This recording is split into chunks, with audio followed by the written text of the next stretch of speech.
வணக்கம். ஆம், மறுபடியும் உங்களை எல்லாம் சந்திப்பதில் மகிழ்ச்சி அடைகிறேன். என்னுடைய திரையை உங்களோடு பகிர்ந்து கொள்ளலாம் என்று நினைக்கிறேன். ம். இதில கடைசி 2 செ திருக்குறளை பார்க்க போகிறோம். ஆ அதுக்கு முன்னாடி ஒரு சின்ன செய்திய ஏன்னா இன்றைக்கு செய்திகள்ல வரக்கூடிய என்னுடைய அழுத்தத்தில பேசுறேன். இந்த விவேகானந்தரை பற்றி ஒரு கருத்தை ஒரு ஒரு அதாவது திருக்குறளோடு தொடர்புடையதுனால அத பேசுறேன் சுருக்கமா. விவேகானந்தர் வந்து ஆட்டிறைச்சி விரும்பி சாப்பிடுவார். அ அவர் சமைத்தும் பிறருக்கு கொடுப்பார் என்று சொல்லி ஒரு இஸ்கான் அந்த இன்டர்நேஷனல் கிருஷ்ணா கான்ஷியஸ்னஸ் அதில இருக்கக்கூடிய ஒரு துறவி சொல்லி அவர பத்தி ஏதோ ஒரு எதிர்மறையான ஒரு கருத்தை சொல்லியிருப்பார் போல இருக்கு. இது எப்படி ஆன்மீகத்துக்கு பொருந்தும் என்ற ஒரு கேள்வி கேட்டிருக்கிறார். அவரை அங்கிருந்து அதில இடைக்காலமாக நிறுத்தி வச்சிருக்கிறதாக ஒரு செய்தி வந்தது. அதாவது துறவிகள் அசைவ உணவு உண்ணலாமா என்பதை பத்தி ஒரு கட்டுரை கூட நான் படிச்சேன். அதுல ராமகிருஷ்ண பரமஹம்சர் கூட அதை தெளிவாக சொல்லவில்லை. இது போல அதில சொல்லியிருக்காங்க. விரும்பினா சாப்பிடலாங்கிற மாதிரி. அதாவது நீ எதை விடுகிறாயோ, அது தானே விட்டு விடுங்கிற மாதிரி ஏதோ சொல்லியிருக்காருன்னு சொல்றாங்க. தெரியல. எனக்கு தெரிய ஒரு கன்னியாகுமரி மாவட்டத்தில இருக்கக்கூடிய ஒரு விவேகானந்தர் அந்த குழுவை சேர்ந்த துறவி, ஆர்எஸ்எஸ்காரரு. ஒரு துறவியா இருக்காரு. அவர் நான் மீன், கோழி இதெல்லாம் நாங்க சமைத்து சாப்பிடுவோம். பகவத்கீதையில சொல்லியிருக்குன்னு சொல்லக்கூடிய ஒரு துறவிய எனக்கு தெரியும். அவர் ஏதோ கன்னியாகுமரி மாவட்ட அகராதி எல்லாம் போட்டிருக்காருன்னு நெனைக்கிறேன். எனவே துறவுகள்லயும் நிறைய பேர் அப்படி இருக்கிறாங்க போல இருக்கு. தெரியல. அதாவது நம்ம பொது உரிமை சட்டம் பத்தி பேசுறப்ப இதெல்லாம் வருது. ஆன்மீகத்திலயும் பொது தன்மை இல்லை என்று சொல்லி, அத பத்தியெல்லாம் நம்ம விரிவாக பேச வேண்டிய அவசியம் இல்ல. ஆ ஆனால் வள்ளுவர் தெளிவாக சொல்லியிருக்கிறார். "ஒன்றாக நல்லது கொல்லாமை. மற்றதன் பின்சாரப் பொய்யாமை நன்று."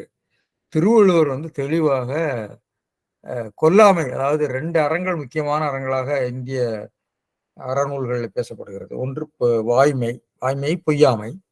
இன்னொன்று கொல்லாமை. இந்த 2 அறங்களுமே 2 கண்கள் போல தான் மகாத்மா காந்திக்கு இருந்தது. நம்முடைய வள்ளலாருக்கும் அது, தாய்மானவருக்கு, திருமூலருக்கு, நம்முடைய வள்ளுவருக்கு. வள்ளுவருக்கும்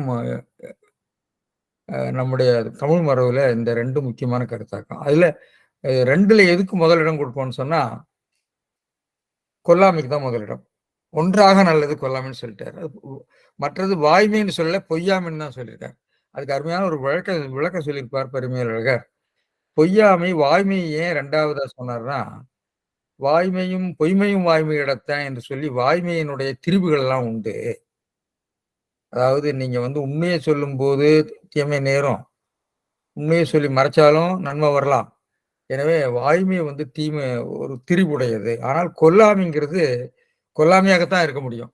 பாதி கொன்னேன்னு எல்லாம் சொல்ல முடியாது. நான் இறைச்சி எனக்கு கடையில் கிடைக்குது, நான் வாங்கி சாப்பிட்டேன்னு எல்லாம் சொல்ல முடியாது. அப்படின்னு ஆர்குமெண்ட் சொல்லிட்டாரு. சொல்லி அருமையான ஒரு விளக்கம் பரிமேலழகர் சொல்லியிருப்பார்.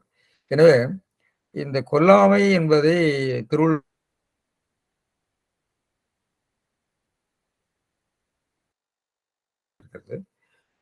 இது ஆன்மீகம்லாம் சொல்லியிருக்கார் பெரும்பாலும். அது பொதுவா வாழ்க்கையில எல்லாருக்கும் பொருந்தாது. ஏனால் திருக்குறள் வழியே நடக்க வேண்டும் என்று சொல்லக்கூடியவர்கள் எவ்வளவு பேர் அதை பின்பற்ற முடியும்னு எனக்கு தெரியல. திருக்குறள் பொது நூல் என்பது அங்கே அடிபட்டு போய்விடுகிறது. எனவே பொது உரிமை சட்டங்களை பற்றி பேசுகிற போது இதே பிரச்சனை வருது நமக்கு.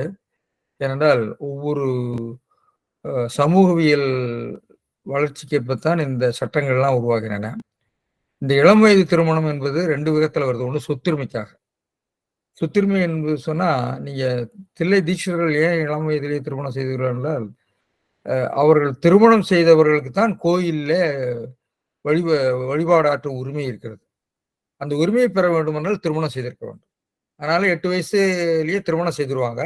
ஆனால் ஒன்றாக வாழ்வது அதுக்கு வயசுக்கு வந்ததுக்கு பிறகு அந்த குறிப்பிட்ட வயதுக்கு பிறகுதான் வைத்திருக்கிறார். அதே மாதிரி கிராமப்புறங்கள்லயும் சொத்துரிமைக்காக இளம் பருவத்தில் திருமணம் பண்ணுவாங்க. பாதுகாப்பு. பெண்களை ஆண்களிடமிருந்து பாதுகாக்க வேண்டும் என்று சொன்னால் இளம் பருவத்திலேயே அவர்களை திருமணம் செய்து கொடுத்து விட்டால் அவர்களுக்கு ஒரு பாதுகாப்பு. இப்படி பல விஷயங்கள் இருக்கு. அதே மாதிரி பலதார மனம் அப்படிங்கிறதுக்கும் ஒரு காரணங்கள் இருக்கு. ஆண்கள் குறைவாக இருக்கிற போது பலதார மனம் வரும். அப்புறம் வந்து நம்ம இந்திய நாட்டுல வந்து பல சொத்துரிமை முறைகள் இருக்கின்றன. வடகிழக்கு நாகாலாந்து அந்த பகுதிகள் முழுசுமே பெண் உரிமை தான். பெண் தான். பெண் வாரிசு முறை தான் அது. மேட்ரிலினி தான் இருக்குது. அங்க பேட்ரிலினி கிடையாது. கேரளாவுல இருந்தது. கடைசியில அத மாத்திட்டாங்க. எனவே இதெல்லாம் இருக்கிற போது நாம கவனமாகத்தான் இது செயல்பட வேண்டியிருக்கிறது. இதுல வந்து பொதுவாக ஒரு சட்டத்தை கொண்டு வர முடியாது. திருவள்ளுவர் போல சொல்லிட்டு போலாம். பொதுவா எல்லாருக்கும் பொதுன்னு சொல்லி அவர் நம்ம மேல திணித்தாரா அப்படிங்கிறது வேற. சொல்லியிருக்காரு, வேணும்னா நடத்திக்கலாம் அப்படிங்கிற மாதிரி. ஆனா சட்டங்கள் அப்படி இல்ல. இன்னும் சட்டங்களை செய்கிற போது நம்ம கவனமாக இருக்க வேண்டும் என்று சொல்லிட்டு, அது ஒரு இடைப்பெறவர்களாக வந்து மன்னிக்கவும்னு சொல்லிவிட்டு அன்னைக்கு திருக்குறளுக்கு போலாம். திருக்குறள்ல கொன்றன்ன இன்னா செய்யினும் அவர் செய்த ஒன்று நன்று உள்ள கெடும். கொன்றன்ன இன்னா செய்யினும் அவர் செய்த ஒன்று நன்று உள்ள கெடும். இந்த திருக்குறள் ஒரு முக்கியமான கருத்தையும் சொல்லுகிறது. அதுல ஒரு முக்கியமான இலக்கண சிக்கலும் இருக்கிறது. அந்த சிக்கலையும் நான் இப்ப உங்களிடம் சுட்டிக்காட்டுகிறேன். இதுல கொன்றன்ன இன்னா செய்யினும் அவர் செய்த ஒன்று நன்று உள்ள கெடும். அவர் செய்த, அவர் யாரு? அடுத்த கேள்விக்கு வருவோம். அதுக்கு முன்னாடி நம்ம பொருளை பார்ப்போம். தமக்கு முன்பு நன்மை செய்தார் அப்படிங்கிறத கொண்டு வந்து இணைத்துக் கொள்கிறார் எழுவாயார். தம்மை கொன்றாலொத்த இன்மையை பின்பு செய்யணும். ரொம்ப அழகா போடுறாரு. தமக்கு முன்பு நன்மை செய்தவர் தம்மை கொன்றாலொத்த இன்மை, கொன்றால் ஒத்த, கொன்றன்ன கொல்வதைப் போல இன்மை இன்னாமையை பின்பு செய்யணும். அவர்ங்கிறது அந்த தமக்கு முன்பு நன்மை செய்தவர் தான் அவர்.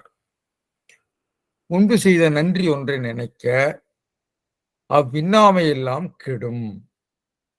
எனவே கெடும் அப்படிங்கிறது குல எழுவாயும் அங்கே நாம வருவித்துக் கொள்ள வேண்டியிருக்கிறது. எனவே 2 எழுவாய்களை நம்ம வருவிக்கிறோம். உள்ள கெடும். சரி. ஆனா அவர் என்ற சுட்டுப்பெயருக்கு இயற்பெயர் திருக்குறளிலே இல்லை. நாம தான் வருவித்துக் கொள்கிறோம். சரி பார்ப்போம். பரிமேலழகர் என்ன சொல்றாருன்னு பார்ப்போம். கொன்று அன்ன இன்னா செய்யணும். தமக்கு முன் நன்மை செய்தவர். அது அப்படியே எடுத்திருக்காரு. அது மனக்குழவர் மாதிரியே தான் போகும். பின் கொன்றால் ஒத்த எண்ணாதவற்றை செய்தாராயினும் எல்லாமே பின்பு செய்யணுங்கிறாரு. செய்தாராயினும் அவர் எடுத்திருக்காரு. செய்யணும். அவர் செய்த ஒன்று நன்று ஒன்றுன்னு அவர் மாத்தி போடுறார். ஒன்று நன்றுங்கிற நன்று ஒன்றுன்னு நன்மை ஒன்றேன்னு இருக்கிறதுனால நன்று ஒன்றுன்னு அவர் பதவுரையாக்கணவு பண்ணியிருக்கான். நன்று ஒன்று உள்ள கிடையாது. நன்று ஒன்றுங்கிறது ஒன்று நன்று.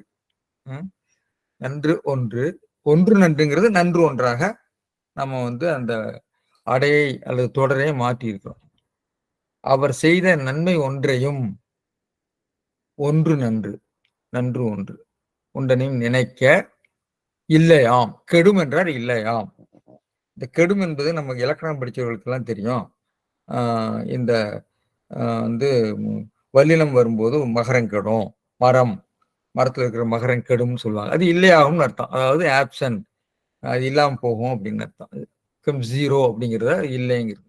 அது கெட்டு போயிடும், இல்லாம போயிடும்னு சொல்றாரு. இல்லையாம்னு பொருள் எழுதியிருக்காரு. கெடும்னா இல்லை. சரி. இதுல அதற்கு நான் வந்து அவருங்கிறது தமக்கு முன் நன்மை செய்தவர். இது இந்த செய்யுள்ள இல்லை, கொண்டு போட்டுருக்காங்க. சரி. இதுல நம்ம மறுபடியும் பார்த்துட்டு நம்ம போவோம். திணைத்துணை பனைத்துணையாக கொள்ளப்படுதலின் அவ்வொன்றுமே அவற்றை எல்லாம் கெடுக்கும் என்பதாம். இது கெடும் என்று சொல்லியிருக்கிறார். கெடும் என்பது தானே கெடும். எது கெடும்? செய்தாராயினும் அந்த தீமை கெடும் நினைக்க இல்லையாம்.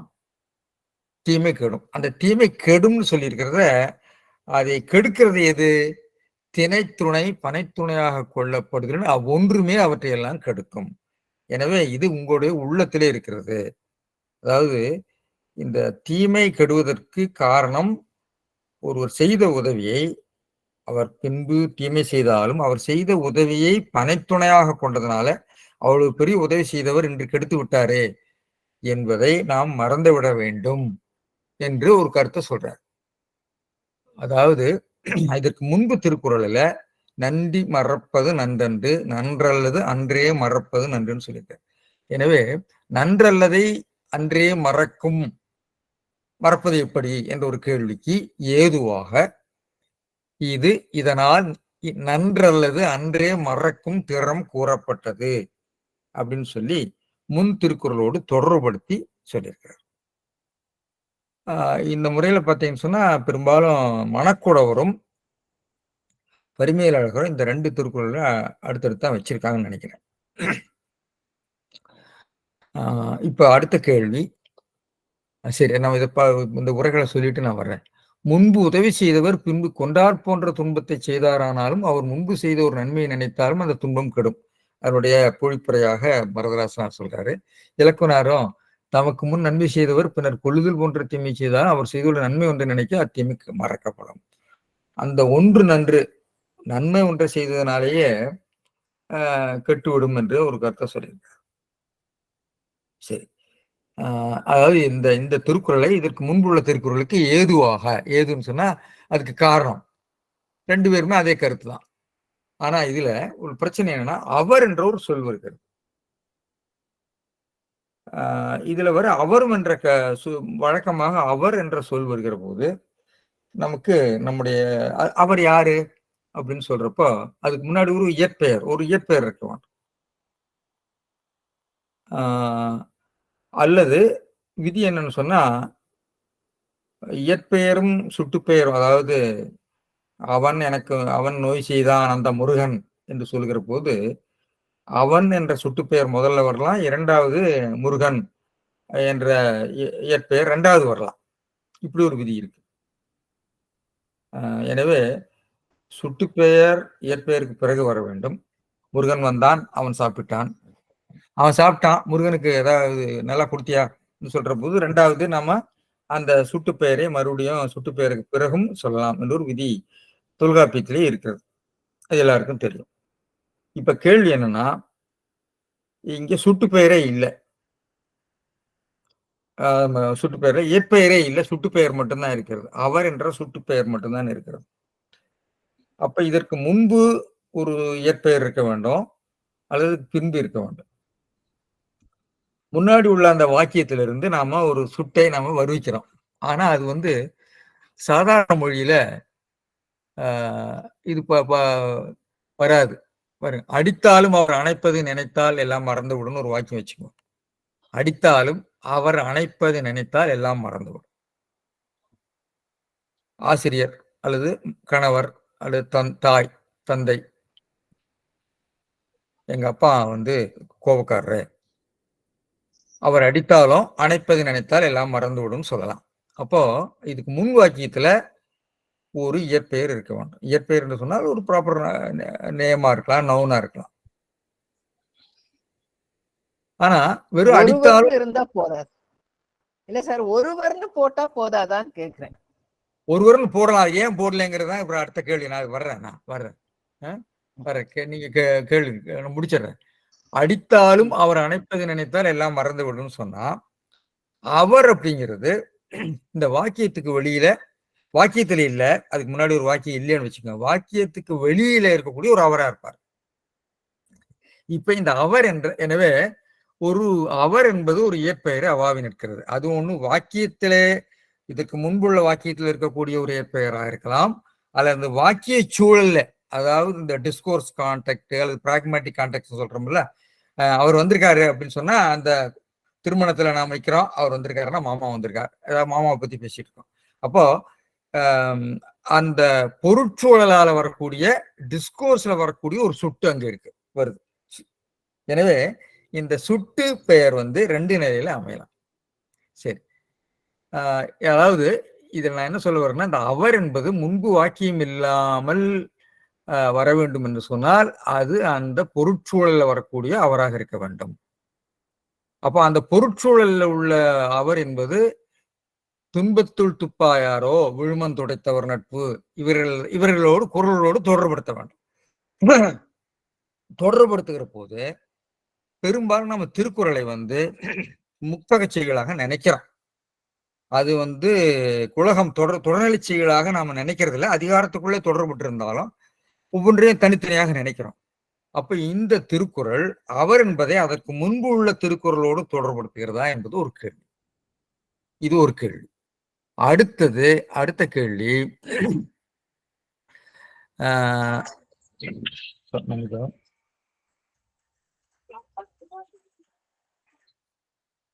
இதுல இருக்கிற திருக்குறள் வகுப்பு அம்மாவை கூப்பிடு.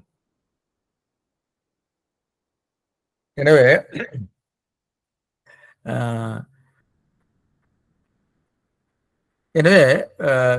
இதற்கு முன்பு உள்ள திருக்குறளோடு தொடர்படுத்தி கொள்வது அவர் என்று கொண்டால் திருக்குறள் ஒரு தொடர்நிலைச்சிகள் பாணியையும் கொண்டிருக்கிறார் என்று நாம விளக்கலாம். அதாவது இது அனஃபோரான்னு சொல்லுவாங்க இங்கிலீஷ்ல. சின்டாக்டிக் அனஃபோரா உள்ளது. அந்த அனஃபோரா முன்னாடி திருக்குறள் அப்படின்னு சொல்லி. ஆனால் அப்படிப்பட்ட தெளிவாக இல்லாமல் நான் சொன்ன மாதிரி டிஸ்கோர்ஸ் டெய்சிஸ்ன்னு அதை சொல்றாங்க. அதாவது இந்த பொருட்சூழலால் வரக்கூடிய ஒரு இயற்பெயர். நீங்க அது மனசுல நீங்க நினைத்துக் கொள்ளக்கூடிய ஒருவரை நீங்க நினைத்து சொல்வதாக நம்ம இது கொள்ள வேண்டும். அப்போ திருக்குறள்ல வந்திருக்கிற அவரை பார்க்கிற போது திருக்குறள்ல எங்கெல்லாம் அவர் வருதுன்னு பார்த்தபோது திருக்குறள் ரொம்ப வியப்பா இருந்தது. நான் திருக்குறள் அவர் வர்ற இடத்தையெல்லாம் பார்க்கிற போது இது மட்டும்தான் தனித்து நிற்கிறது. மற்ற இடத்துல இல்லை. எல்லா திருக்குறளிலும் அவர் என்பது அதற்கு முன்பு உள்ள ஒரு இயற்பெயருக்கு சுட்டுப்பெயராகத்தான் வந்திருக்கு. தம்பொருள் என்ப தம் மக்கள், அவர் பொருள், மக்கள் மெய்தியண்டல் உடற்கின்பம் மற்ற அவர், இப்படியவர். இந்த கொண்டென்ன மட்டும்தான் அப்படி வித்தியாசமா இருக்கு. சரி, இன்னா செய்தாரை ஒருத்தல் அவர் நான, இன்னார செய்தாரை அவர் நான என்று வருகிறது. இப்படி எல்லாத்துலயுமே வருகிறது.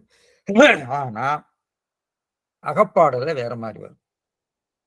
அகப்பாடல்ல, அதாவது இன்பத்துப்பாடல்ல, இன்கண் உடைத்து அவர் பார்வல், பிரிவெஞ்சும் பொன்கண் உடைத்தால் புணர்வு என்று சொல்லி அதுல வரக்கூடிய அவர் எல்லா இடத்துலையுமே அவர் என்பதற்கு இயற்பெயர் கிடையாது. அவர் என்பது மரியாதை பன்மையாக அது தலைவனைத்தான் குறிக்கிறது.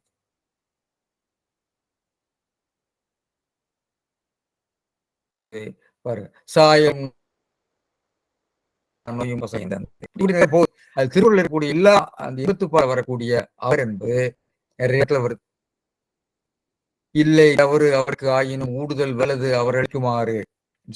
எனவே இந்த அவர் என்பது இன்பத்துப்பால்ல வரக்கூடிய அவர் என்பது இந்த டிஸ்கோர்ஸ் டயட்டிக்னு சொல்றாங்களே, அதாவது பொருட்சூழல்ல வரக்கூடிய தலைவனை குறிக்கிறது.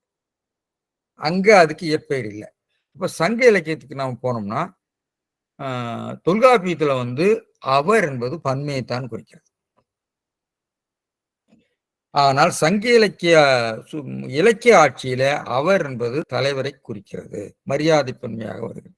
இந்திரா நான் சொல்ற செய்தானே, அவர் என்பது சங்க இலக்கியத்துல தலைவனை குறிக்க வருகிறது, அவன் என்று வருகிறது, அவருங்கிறது ஆட்சி இருக்கிறது. திருக்குறள்லயே அவர் வருகிறது. எனவே தொல்காப்பியத்தின்படி அவர் என்று சொன்னால் அவர்கள் தேன்னு அர்த்தம். சங்க இலக்கிய ஆட்சியில அவர் என்று சொன்னால் தலைவர் என்ற அர்த்தம். திருக்குறள்ல இன்பத்துப்பால்ல அவர் என்பது தலைவரை மட்டும்தான் குறிக்கும். அவருக்கு இயற்பெயர், அவரு தலைவர் தான். அவர்னா தலைவர், அதாவது நம்ம பேர் சொல்லாம என்னன்னு தெரியல. ஆனா மற்ற இயல்கள்ல அவர் சுட்டு பெயராகத்தான் வருகிறது.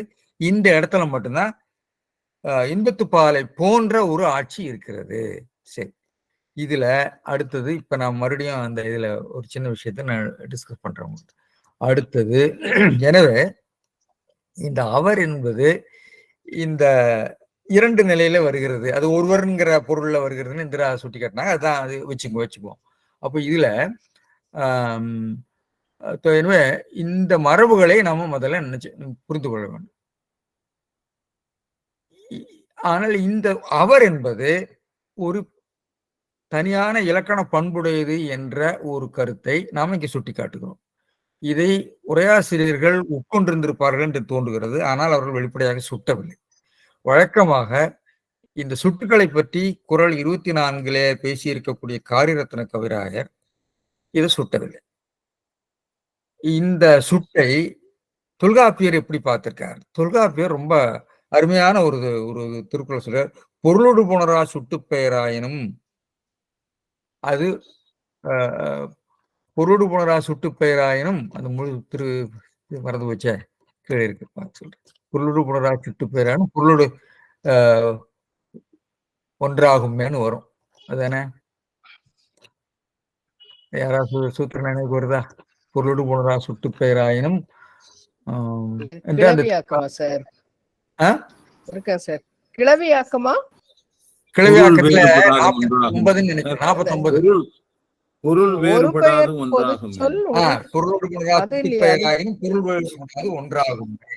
ஆமா, அதுல ஒரு அருமையான ஒரு ஒரு உரை வேறுபாட்டை சொல்லி இதை கொண்டு வந்திருக்காரு. இதை யாருமே சுட்டி காட்டல. சேனாவரையர் மட்டும்தான் வித்தியாசமாக சொல்லியிருக்காரு. அது எங்க நான் கீழே போட்டிருக்கேன், அது எங்க இருக்குன்னு தெரியல, நான் தேடிட்டு இருக்கேன். இருங்க, கீழே எங்க போச்சு, எங்க போயிடுச்சு அது? இருக்கு. நான் சேனாவரையருடைய உரையில கீழே பார்த்தீங்கன்னா அதுல அருமையான ஒரு விளக்கம் சொல்லியிருப்பார். இருக்கு இருக்கு, இங்க பாருங்க. யானை நூல் வல்லான் ஒருவன் காற்றுள் போழி ஓர் யானை சுவடு கண்டு இது அரசுவா அதற்கு ஒரு இலக்கணம் உடைத்து. காட்டுக்குள்ள போறாங்க, ஒரு யானையினுடைய காலடி தடம் இருக்கிறது, அதை பார்த்து இது அரசனுடைய வாகனமாக ஆவதற்குரிய இலக்கணம் உடையது இதுன்னு சொல்றது. அந்த இடத்துல கண்ணுக்கு முன்னாடி இல்ல, சுட்டு பெயராக இதுக்கு முன்னாடி இயற்பெயராக வரல, ஒரு மனவெளியில் இருக்கக்கூடிய ஒரு யானை என்று நாம பொருள் கொள்றோம். இதான் நமக்கு டிஸ்கோர்ஸ்ல வரக்கூடிய ஒரு டெய்க்டிக்ஸ்னு ஆங்கிலத்தில் சொல்றாங்க. நம்ம தொல்காப்பியரை சிந்திச்சிருக்காருங்கிறது ரொம்ப எனக்கு ஆச்சரியமா இருந்தது. இன்றைக்கு அதை பத்தி பெருசாக டெய்க்டிக்ஸ்லாம் இன்றைய மொழியியலாளர்கள் அதை பாகுபடுத்தி சொல்லியிருக்காங்க. நம்மவர்கள் சொல்லியிருக்காங்க, நாம பின்னாடி அதை பாகுபடுத்தாமல் விட்டு விட்டோம் என்பது எனக்கு வருத்தமா இருந்தது. எனவே என்ற வழியும் இகுதோர் செல்வற்கு ஒத்தனம் யாமன மெல்ல என் மகன் வயிற் பெயர் தந்தேனே டிஸ்கோர் டெய்க்டிக்ஸ் அப்படிங்கிறத நம்முடைய சேனாவரையர் சொல்லி காட்டுகிறார். அதாவது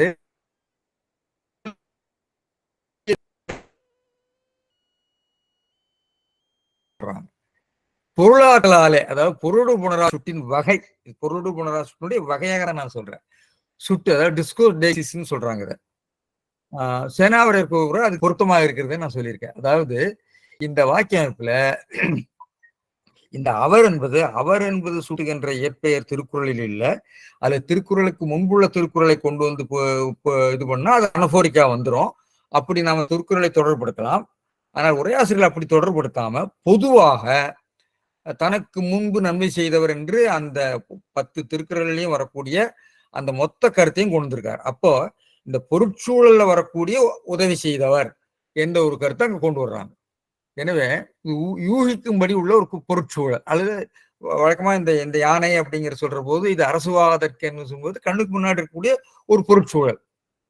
கண்ணுக்கு இது அல்லது பயிர் இல்லைன்னு சொல்ற போது கண்ணுக்கு முன்னாடி இருக்கு இந்த பயிர் நான் யாரும் சொல்ல, பயிர் இருக்கான்னு கேட்கறான், இது அல்லது இல்லைன்னா இது இந்த பயிறு, இந்த பாசி பயிறு என்று சொல்லாம இது கண்ணுக்கு முன்னாடி இருக்கிறது. எனவே இந்த அவர் என்பது இங்கே பொருட்சூழலாலே, அந்த வாக்கிய சூழலாலே வராமல் பொருட்சூழலாலே வரக்கூடிய அவர், அது இன்பத்துப்பாலில் வரக்கூடிய அவர் போல இருக்கிறது. இதை நாம் தொல்காப்பியருடைய பொருளோடு புணரா சுட்டு பெயருடைய வகையாக நம்ம விளக்கலாம் என்பது ஒரு விளக்கம். எனவே இதுக்கு ஒரு விளக்கம். அடுத்த செய்திக்கு போகலாம். இதுல அடுத்த செய்தி இரண்டாவது, அடுத்தது எங்க போச்சு இது?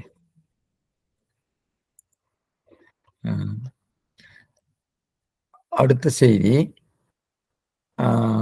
இந்த வேற திருக்குறள் இருக்கு. அழிவந்த செய்யணும் அன்பரார் என்பது அழிவந்த செய்யுங்கிற நட்டார் என்று கொண்டு இருப்பார். அன்பின் வழிவந்த கண்மையார் அதுல எல்லாம் இருக்கு. அதுல எல்லாம் பிரச்சனை ஒண்ணும் கிடையாது. எனவே இதை பற்றி உள்ள விவாதங்களை நாம் பார்த்து போகலாம். எனவே இதை நம்முடைய உரையாசிரியர்கள் உட்கொண்டிருந்திருக்கிறார்கள் என்பது தெரிகிறது, ஆனால் அதை விளக்கவில்லை. காரியத்திர கவிராயர் இதை பற்றியெல்லாம் மிக விரிவாக எழுதியிருக்கக்கூடியவர் அதை விட்டு விட்டார் என்பதை நாம நினைத்துக் கொள்ள வேண்டும். எனவே இந்த முன்பொருள் மாலையில 53வது திருக்குறள்ல அதை சொல்லியிருக்கிறார். சுட்டுப்பெயர் மக்கள் மீது உண்டல் அவர் அப்படிங்கிற சுட்டுப்பெயர் என்றும், செல்வத்துள் செல்வம் என்பது அச்செல்வம் என்பது சுட்டோடு சேர்ந்து வர அவர் வேற மாதிரி புரிஞ்சிருக்காரு. அதை சுட்டோடு பொருளோடு புணராத பெயர், சுட்டோடு புணராத பெயருங்கிறத வேற மாதிரி அவர் சொல்றாரு. இல்லதன் இல்லவள் மாண்பானால் என்பதுல அந்த மாண்பானால் உள்ளதன் இல்லவள், இல்லவள்னு 2வது வர்ற இல்லவளும் அவளை தான் குறிக்குது. அது அடுத்த திருக்குறள் நமக்கு வரும். உய்வுண்டாம் உய்வில்லைங்கிறது அகுதி இல்லை என்று அவர் சொல்லுவாரு. அதாவது 2வது வரக்கூடிய இயற்பெயர் சுட்டு பெயர்னு பொருள்பட வர்றது, அதாவது சுட்டோடு புணராத பொருள்படு பெயர்னு சொல்லியிருக்கிறார். இதை பத்தி எல்லாம் அங்க விவாதிச்சிருக்காரு அங்க. ஆனா அது இந்த செய்தியை பொருளோடு புணராத சுட்டு பெயர்ங்கிறதை அவர் சுட்டி காட்டாமல் போய்விட்டு இருக்கிறார் என்பதை பார்க்கிறோம். உதாரணமா துப்பார்க்கு துப்பாய துப்பாக்கி என்பதிலையும் இருக்கும். அது துப்பார்க்கு என்பது அதை உண்பார்க்கு, அவற்றை உண்பார்க்கு என்று சுட்டுப்பெயர் பொருள்பட வருவதாக அவர் பொருள் சொல்லியிருப்பார். அதை பத்தி நம்ம விவாதிச்சிருக்கோம் முன்னாடி. எனவே இதனுடைய வாக்கிய அமைப்பு, அவர் கொண்டனை இன்னா செய்யணும், அவர் செய்த நன்று ஒன்று உலக்கடும். அவர் யார்? அவர் முன்பு நன்மை செய்தவர். அவர் இந்த பொருட்சூழலாலே, இந்த அதிகார பொருளினாலே வரக்கூடிய ஒரு விஷயம் என்று பார்க்கிறோம். எனவே இதுல கொன்றுங்கிறது கொன்றால் என்று வினைச்சோம், அன்னங்கிறது ஓம உருவு, இன்னாங்கிறது இன்னாதன என்று குறிப்பினையான பேர், செய்யணும் என்பது செய்தார் ஆயினும் என்று பார்க்கிறோம். அவர் என்பது சுட்டு பெயர், இது பொருளோடு போன்ற சுட்டு பெயராக நாம் அதை டிஸ்கோர் டைரக்ட் எடுக்க வேண்டும் என்று தோன்றுகிறது. செய்த பெயரெச்சம் நன்று பெயர் ஒன்று பெயர் உள்ளங்கிறது நினைக்க என்ற வினையச்சம், கெடும்ங்கிறது இல்லையாம் என்று நாம் பார்த்தோம். சரி, எனவே இதை பத்தி நம்ம அதிகமா விவாதிச்சிட்டோம்னு நினைக்கிறேன். எனவே இதை இந்த திருக்குறள்ல நம்முன் தொடரும் முத்தகம் இல்லாமல் குலகமாக பார்க்கலாமா அப்படிங்கிறது ஒன்று. இல்லை அது வேற மாதிரி பிணைக்கப்படாத ஒரு பொது ஒரு பொருட்சூழலை கொண்டு வரலாமா என்பதையும் நம்ம விவாதித்து விட்டோம். அடுத்தது ஏன்னா நேரம் ஆயிடுச்சு. அடுத்ததுல இதுல ஏதோ சொல்ல வேண்டியிருக்கு நிறைய இந்த விஷயம். இது மேற்கோளாக எங்கெல்லாம் வருகிறதுன்னு பார்க்கறோம். எனவே இந்த அவர் என்பது இந்த திருக்குறள் மட்டும்தான் இப்படி வருகிறது. அதுக்குரிய விளக்கம் அது பொருளோடு புணரா சுட்டு பெயர் அல்லது டிஸ்கோர்ஸ் டயக்டிக்ஸ் என்பதில் அதை அடக்க வேண்டும் என்று நாம் விளக்கலாம். அடுத்தது இந்த என்னென்ன மாதிரி இது எடுத்துக்காட்டா வந்திருக்குன்னா, இந்த கொன்று அன்ன, கொன்றால் அன்ன என்ற ஓம இடைச்சொல் வினை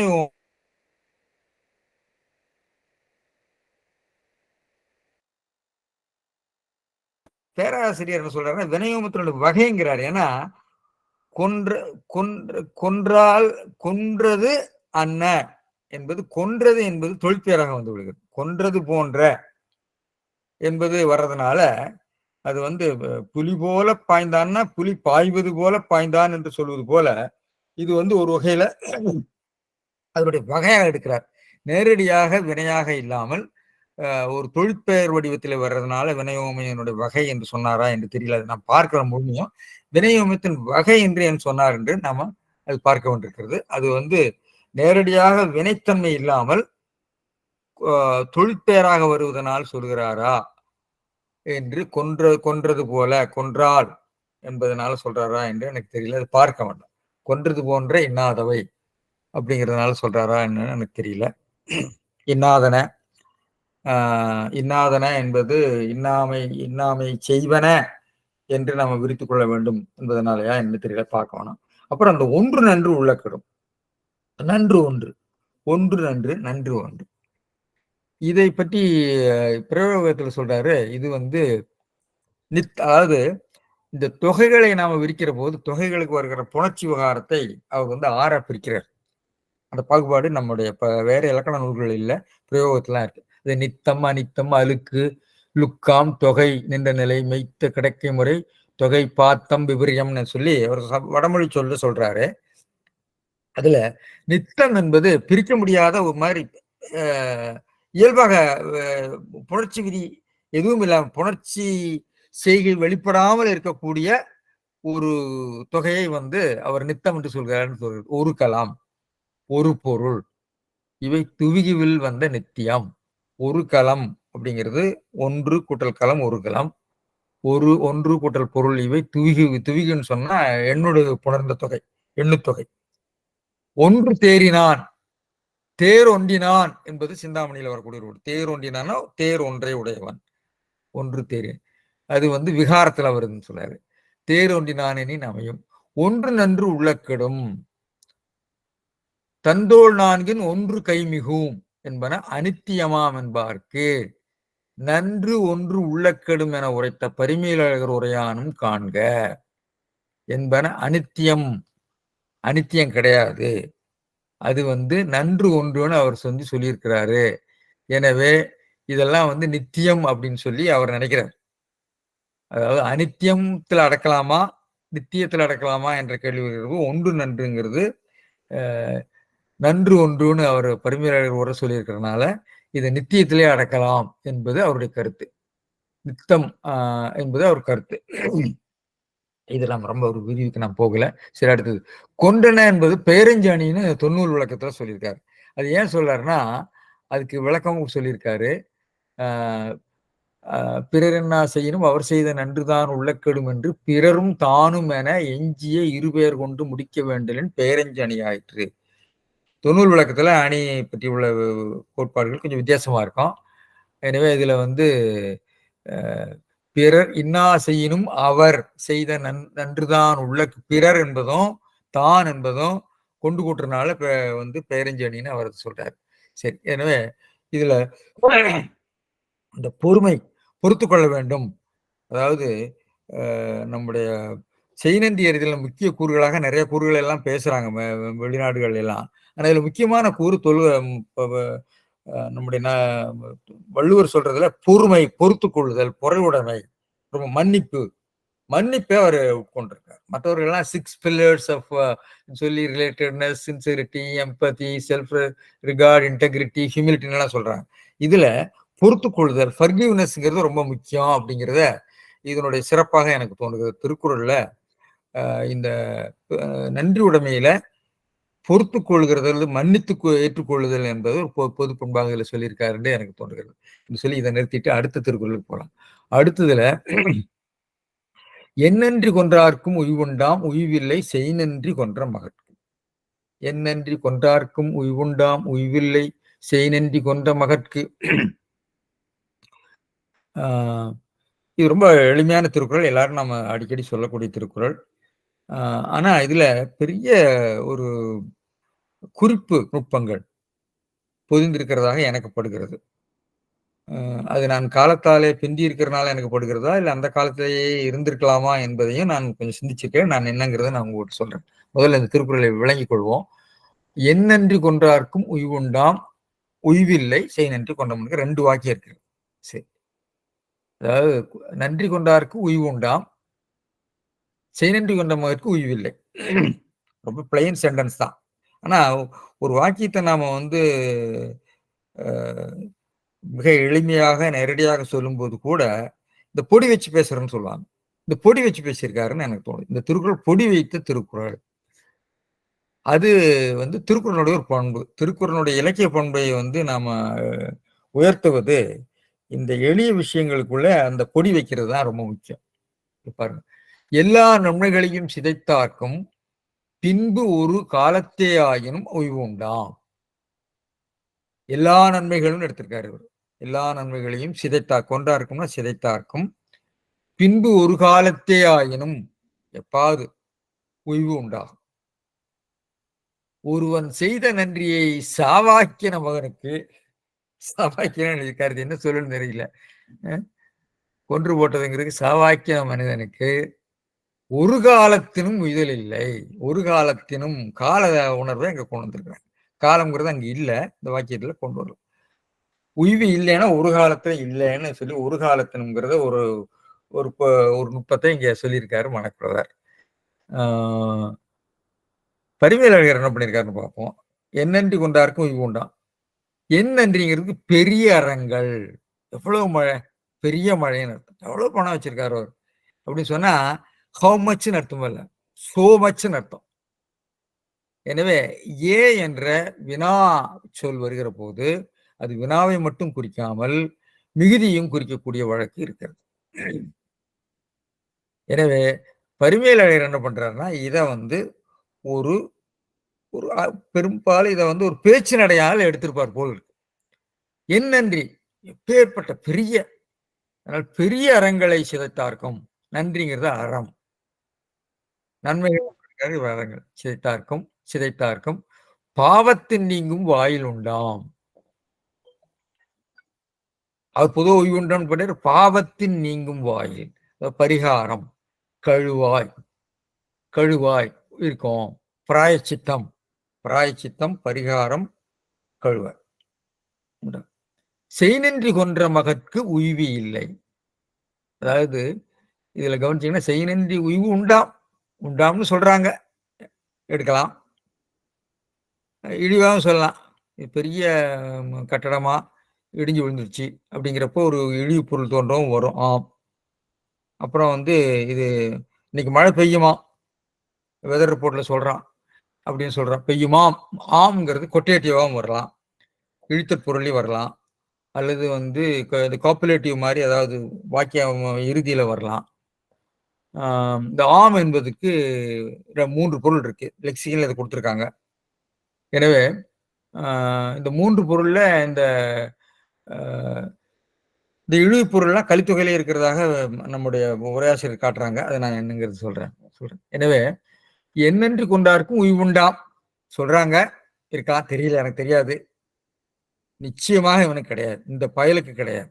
இந்த மகன்கிறது பயல் என்று அந்த குறிப்பு, அதாவது பொடி வச்சு பேசுறது, அந்த பொடி வச்சு பேசுறது மகன்கிற வார்த்தையில இருக்கு. பொடி இருக்கு.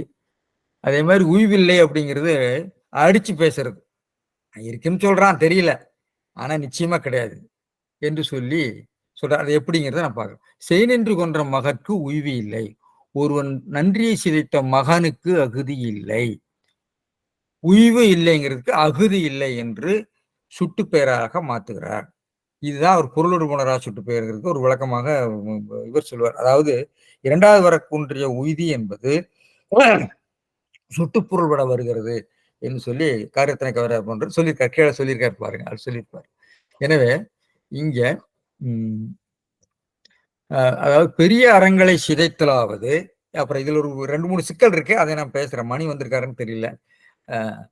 பெரிய அறங்களை சிதைத்தலாவது ஆண்முலை அறுத்தலும் மகள் கருவினை சிதைத்தலும் பார்ப்பார் தபுதலும் 434 முதலிய பாதகங்களை செய்தல்.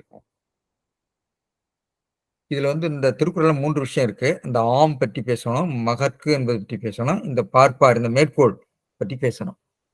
அப்புறம் இந்த வாக்கியம் மொத்தத்தில் இந்த வாக்கியத்தினுடைய அமைப்பை பற்றி பேசணும். சரி, இதுல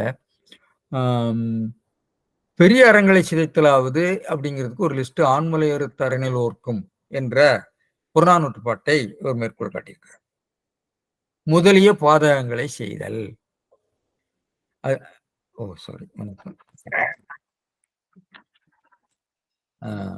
இதுல அந்த புறநானூற்று செய்யுளை நான் கீழே கொடுத்திருக்கிறேன், இங்க இருக்குன்னு தெரியல. இருக்கும் அந்த புறநானூற்று செய்யுளை நான் உங்களுக்கு சுட்டி காட்டுறேன். ஆண்முலை அறுத்த, அதாவது புறநானூற்று செய்யுள், ஆண்முலை அறுத்த அறநிலோர்க்கும் என்னன்றி கொன்றார்க்கும்ங்கிறதுல 6 இருக்கு. இங்கெல்லாம் கவனிச்சுங்க, ஊர் இருக்கு. ஆண்முலை அறுத்த அறநிலோர்க்கும் மாநிலை மகளிர் கருச்சிதைத்தார்க்கும் இல்ல சிதைத்தோர்க்கும் பார்ப்பார் தம்பிய கொடுமையோர்க்கும் வழுவாய் மருங்கில் கழுவாயும் உளவே நிலம்புடையினும் ஒருவன் செய்தி கொன்றார்க்குன்னு புறத்தரட்டு பாடம். ஆனால் உபயசாமிநாதையருடைய புறநானூற்று பதிப்பில் கொன்றோர்க்குன்னு தான் இருக்கு, செய்தி கொன்றோர்க்குன்னு தான் இருக்கு, ஓர் தான் இருக்கு. இது கொன்றார்க்குங்கிற பாடம் புறத்தரட்டு பாடத்தை இருந்து நான் காப்பி பண்ணதுனால இப்படி வந்துச்சு, அதனால அதை நான் போட்டிருக்கேன். இல்லைன்னா அறம்பாடின்றே ஆயிழை கனவை, அறம்பாடித்தேன்னு இருக்கு, அறம்பாடின்றேன்னு இருக்கு. அறம்பாடின்றே ஆயிழை கனவை சோழன் குளமுற்று திங்கிய கிள்ளி உழவனை ஆலத்தூர் கிழார் படியது. கணவன் காலை அந்தியும் மாலை அந்தியும் புறவு கருவன்ன புன்புல வரையின் பாட்பெயற் புன்கு தேனொடு மயக்கி குறுமையற் கொழுஞ்சூடு கிழித்த ஒக்கலோடு இரத்தி நீடிய அகந்தலை மன்றத்து கரப்பில் உள்ள மொடு வெண்டுமொழி பயிற்றி அமலை கொழிஞ்சோர் ஆர்ந்த பாணர்க்கு அகலா செல்வம் முழுவதும் செய்தோன் எங்கோன் வளவன் வாழ்க வென்று நின் பீடுகள் நோன்றால் பாடேனாயில் பாடுபரியலனே பல்கதிர் செல்வன் யானோ தஞ்சம் பெருமை உலகத்து சான்றோர் செய்த நன்றுண்டாயின் அப்புறம் எங்க போச்சுன்னு தெரியலையே காணும். அடுத்தது விடுவிட்டு போச்சு.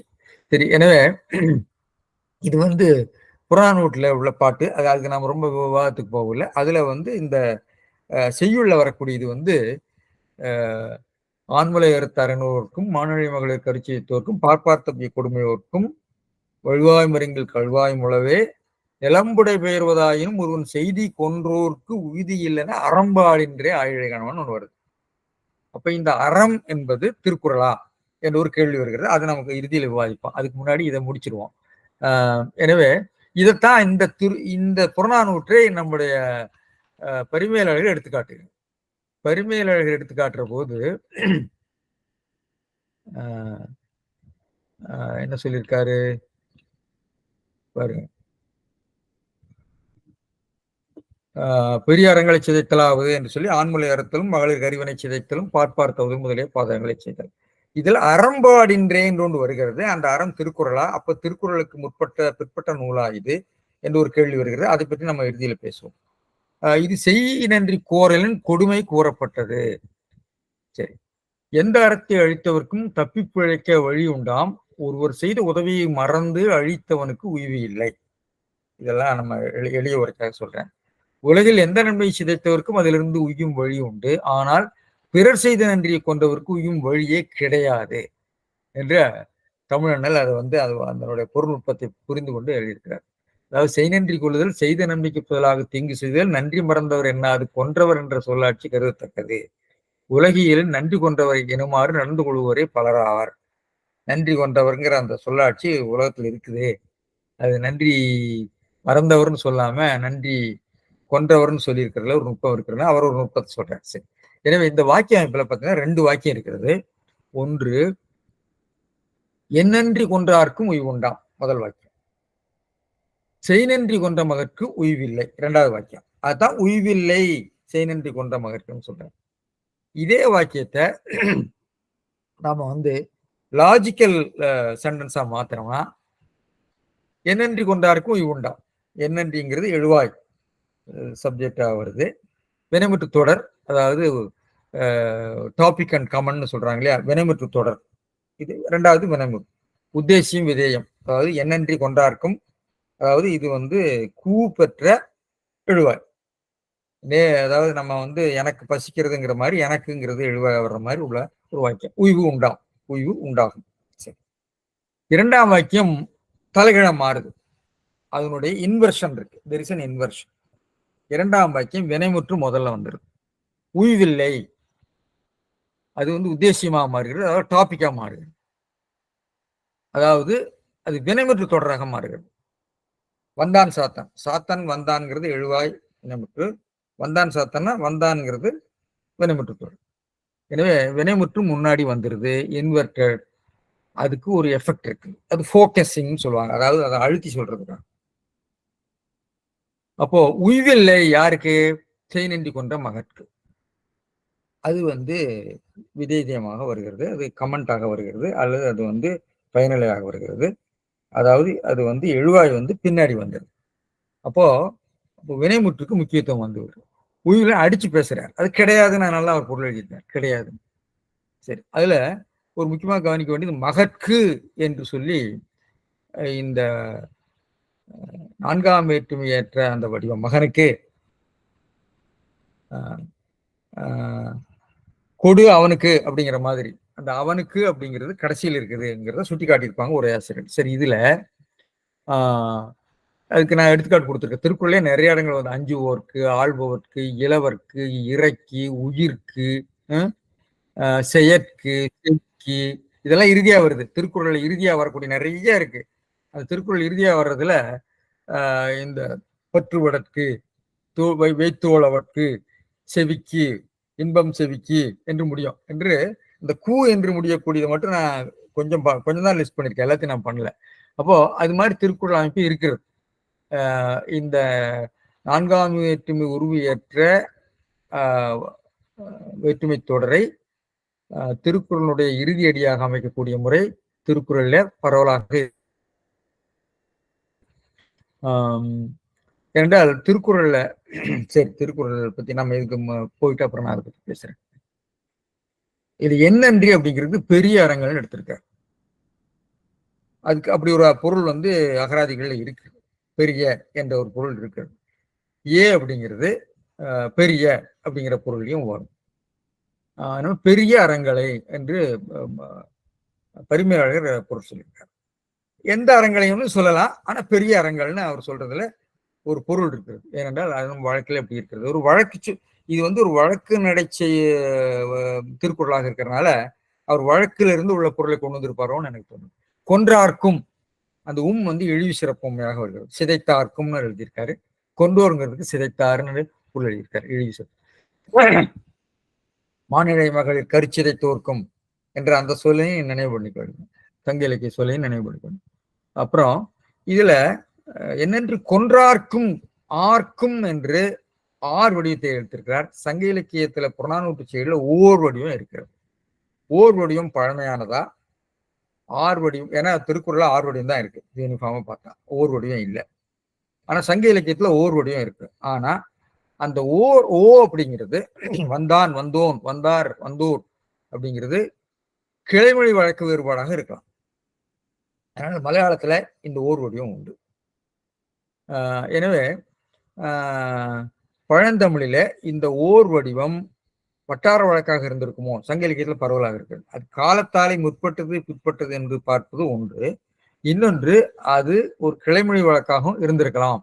அது நம்ம ஆராய்ச்சிக்குரியது. நம்முடைய பேராசிரியர் அகசிலிங்கனாருடைய சங்க தமிழ் அப்படிங்கிறத நம்ம மறுபடியும் பார்க்கணும். அது எனக்கு பார்க்கறதுக்கு இங்க புத்தகம் இல்லை, நெட்ல இருக்குன்னு நினைக்கிறேன், நான் பார்க்கல. அடுத்த முறை பார்க்கலாம். அடுத்து உய்வு அப்படிங்கிறதுக்கு தொழிற்பெயர். உய்வு என்ற வடிவம் வந்து உய்தி என்ற வடிவம் தான் சங்க இலக்கியத்துல இருக்கு. ஒரே இடத்துல இருக்கு உய்தி. புறநானூற்றுல வருகிறது உய்தி. உய்தினா உய்யும் வாயில், பாவத்தின் நீங்கும் வாயில். இவர் உய்வுன்னு எடுக்கிறாரு. உண்டாம், இதுல உண்டு ஆம். உண்டு ஆம்ங்கிறதுல ஆம் அப்படிங்கிறது இணைப்படை சொல்லாக இருக்கலாம், அல்லது இன்னைக்கு மழை பெய்யுமாம் என்று மேற்கோளாக இருக்கலாம். இன்னும் பெரிய பணக்காரனா, பெருசா ஒன்றும் செய்யல, ஆம் அப்படிங்கிறது இழித்தற் பொருள் என்ற பொருள்ல வருகிறது. இதுல நீங்க பாத்தீங்கன்னா இந்த திருக்குறள்ல இது மாதிரி சொல்லாட்சிகள் மிக நுட்பமாக திருக்குறள்ல அதாவது இழித்தல் பொருள் படக்கூடிய சொல்லாட்சிகளை கையாண்டிருப்பார். நுனிக்கொம்பர் ஏறினார், நுனிக்கொம்பர் ஏறினார் என்பது ஆர் என்பது இழித்தற்கண் வந்ததுன்னு பரிமையாளர் எழுதுவார். நுனிக்கொம்பர் ஏறக்கூடியவன் வந்து முட்டா பயலாத்தான் இருப்பான். அந்த முட்டாளையெல்லாம் வந்து பேதையார்னு சொல்லுவார் பல இடங்கள்ல. பேதையார் என்று சொல்கிற போது ஆர் என்பது இழித்தல் பொருள்ல வரும். அதே மாதிரி உடையார் முன் இல்லார் போல் ஏக்கற்றுங்கட்டார் அப்படிங்கிற திருக்குறள்ல உடையார் இல்லார் என்பது வழக்கு சொல் அப்படின்னு சொல்லுவார், ஒரு சாதாரண பேச்சு வழக்கு. அதே மாதிரி மடி தட்டுதல், கைமடங்குதல், உழவினார் கைமடங்கின் இல்லை. உழவினார் கைமடங்கின்னா இந்த கைமடங்குலாம் கிராமப்புறங்கள் இந்த சொல்லாட்சி. நான் எங்க ஊர்ல எங்க அப்பா பேசுறதே கேட்டேன். அவர் பெரிய பணக்காரராக இருந்தார், இப்ப எல்லாம் கை மடங்கி போச்சு அப்படின்னா. கை மடங்கி போச்சுன்னு சொன்னா அது வந்து இடியம். அவர் வந்து ரொம்ப பொருளாதாரத்துல தாழ்ந்து விட்டார் என்ற. உழவினார் கைமடங்கின் இல்லை, அது உழவு சொல்லாகவே சொல்றாரு. உழவர்கள்லாம் பேசக்கூடியது. அவன் கை மடங்கி போச்சு, முன்னாடி மாதிரி இல்லை, கை வீச்சு இல்லை, கை மடங்கி போச்சு. அந்த சொல்லாட்சியை நம்ம பார்க்கிறோம். அதே மாதிரி இந்த கழகால் பள்ளியுள் வைத்தார், கால் கழுவாமங்கிறதான் கழகால்னு மாத்தி போட்டிருக்கேன். கால் கழுவாம படுக்கல் போய் படுத்தா எப்படி இருக்கும்? கால் கழுவாமங்கிறது இடக்கர். அந்த இடக்கரை மறுபடியும் கொஞ்சம் அதனுடைய தீவிரத்தை குறைக்கிறதுக்காக கழகால்னு மாத்தி போட்டிருக்கேன். ஒரு தவையை காட்டி விடும், முதவி காட்டிடும். இது மாதிரி நிறைய ஆட்சிகள் இருக்கு. ஆர் அப்படிங்கிறது ஆண் அப்படிங்கிறது ஒரே திருக்குறள்ல வருது. அந்த திருக்குறள்னால எடுக்க முடியல. அறிவு உடையாரை பத்தி சொல்கிற போது உடையார்னு சொல்லுவாரு, மேதையை சொல்கிற போது ஆண் சொல்லி முடிப்பார். அதே மாதிரி ஒரு ஆட்சி தான் இந்த மகன் என்பது. இந்த மகன் என்பது, இப்ப ஆம் பத்தி சொன்னேன், இப்ப மகனுக்கு போயிடுறேன். இந்த பேதையார்னு சொன்னேன். இந்த மகன் என்பது ஒரு வகையான இழித்தல் பொருள் வருகிறதாக நான் நினைக்கிறேன். ஏன்னா நம்ம பேச்சுல கூட பார்க்கலாம், அந்த பயல் சொல்லுவோம். திருக்குறள்ல மகன்கிறது 3 இடத்துல வருகிறது. மகன்கிறது 2 பொருள்ல வரும். ஒன்று வந்து உறவு பொருள், முறைமை சூட்டுகிற பொருள். அதாவது இன்னாருடைய ஆண் வாரிசு. மகள் என்பது இன்னாருடைய பெண் வாரிசு. இன்னொன்று முறைமை சூட்டா மகனும் மகளும். தொல்காப்பியத்தை சொல்லியிருக்காரு. முறைமை சூட்டா மகனும் மகள்னா மனுஷன் அர்த்தம். முறைமை சூட்டா மகனும் மகளும்னு தொல்காப்பிய சூத்திரமே இருக்கிறது. ஆனால் இந்த பொருளை நம்ம தமிழ் பேரகராதியில கொடுக்கல. அது மாதையன் சார் கொஞ்சம் மறுபடியும் பார்த்து சொன்னா நல்லா இருக்கு. எனக்கு தேடின போது கிடைக்கல. என்றால் நான் தேடுகிற போது சில வேளை கிடைக்காம சில வேளை இருக்குது. ஆனா மகன் என்பதற்கு முறைமை சூட்டா மகனும் மகளும் என்ற பொருளை, தொல்காப்பியர் சொல்லியிருக்கிற பொருளை, மனிதன் என்ற பொருளை தமிழ் பேரகராதி கொடுக்கவில்லை. 2வது மகன் என்பது ஒரு இழித்தல் பொருள். மகனே இரு, எனக்கு இன்னைக்கு இருக்கு, உனக்கு நான் வச்சிருக்கேன். ஆசிரியர் சில வேளை திட்டுறப்ப சொல்லுவார், மகனே பயலே, டே பயலே, பயலே, மகனே. பயலேங்கிறதெல்லாம் வந்து எவனை பத்தி பேசுறப்போ நம்முடைய அருணகிரிநாதரும் பாரதியாரும் கூட ஏதோ சொல்லியிருப்பாங்கன்னு நினைக்கிறேன். அந்த பயல்னு சொல்றது, மகன்னு சொல்றது சின்ன பயலே, அது ரொம்ப பொருட்டில்லாத ஆளை குறிக்கிற போது அந்த பொருள்ல வரும். இந்த பொருள்லாம் நமக்கு இல்லை, வழக்கில் இருக்குது. எனவே இந்த மகன் என்பது அந்த பயலுக்கு இல்லை. ஒருவேளை அவங்க கழுவாய் இருக்குன்னு சொல்றாங்க, இருக்கலாம், எனக்கு தெரியாது. ஆனா இந்த பயலுக்கு இல்லை, நிச்சயமாக இல்லை, உய்வு இல்லை. அந்த உய்வு இல்லை என்பதை வந்து முதல்ல கொடுத்து சொன்னதுனால அதுக்கு ஒரு அழுத்தம் கொடுத்து விட்டுக்கிறாருங்கிறத நான் பார்த்தா, அது பொருள் இருக்கிறது சில பேர் எல்லாம் சொல்லியிருக்காங்கன்னு பார்க்கணும். எனவே இந்த இதுல என்ன சொல்லி உய்தலை பத்தி சொன்னேன். உய்வுங்கிறது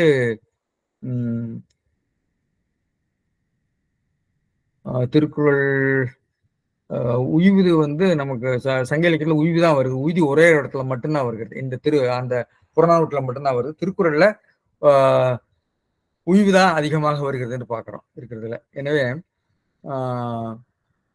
இந்த பாருங்க, மகன் என்பது ஒருவனுடைய ஆண் குழந்தைன்னு சொல்லியிருக்காங்க. வாடா பைத்தியகார பயல் மகனே, பைத்தியகார பயல் மகனே, மகனே என்று சொல்லுகிறது ஒரு இழிவு பொருள்ல கிரியாவில் கூட ஒரு எடுத்துக்காட்டு கொடுத்துருக்காங்க.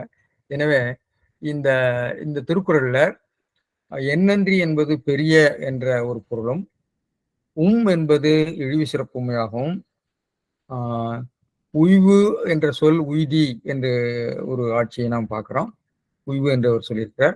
அந்த உய்வில் ஆம் என்பது இந்த இடத்துல இழித்தல் பொருள்ல வரலாம் அல்லது மேற்கோள் பொருள்ல வரலாம் என்று நாம ஒரு குறிப்பு பொருளை கொண்டு வரலாம்.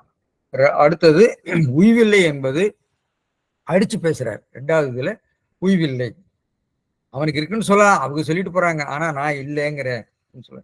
இந்த கருத்து இந்த செய்நன்றி கொண்டவர்களுக்கு உய்தி இல்லை என்ற கருத்தை புறநானூறு அறம்பாடிட்டே என்று பாடுகிறது. அது எந்த அறநூல் என்று தெரியவில்லை. அதுக்கு நம்ம இறுதியா பேச வர்றோம். ஆனால் பஞ்சதந்திரத்துல ஒரு இடத்துல வந்து நன்றி கொண்டவனுக்கு இருக்கக்கூடிய மிகப்பெரிய பாவம், அவனுக்கு கழுவாயே கிடையாது, பிராயச்சித்தமே இல்லைன்னு ஒரு கருத்து வருகிறது. பஞ்சதந்திரம் என்பது அது ஒரு நீதி நூல் போன்ற ஒரு வகையை சார்ந்ததுதான். அது மிகவும் பிற்காலத்துலதான் அது உருவாகி இருக்கிறது. ஆனால் கிபி 5ஆம் நூற்றாண்டுக்கு முன்பே அது உருவாகி விட்டது என்று சொல்வார்கள். அந்த பஞ்சதந்திரத்தை குறிக்கிறதா என்று எனக்கு தெரியல. அதுவும் அறம் என்று கருதப்படுகிறது. பஞ்சதந்திரங்கள் கூட அந்த தர்மசாஸ்திரங்களுடைய ஒரு உபபிரிவுகளாக அது கருதப்படுகிறது. இது சொல்கிறார் என்று தெரியவில்லை.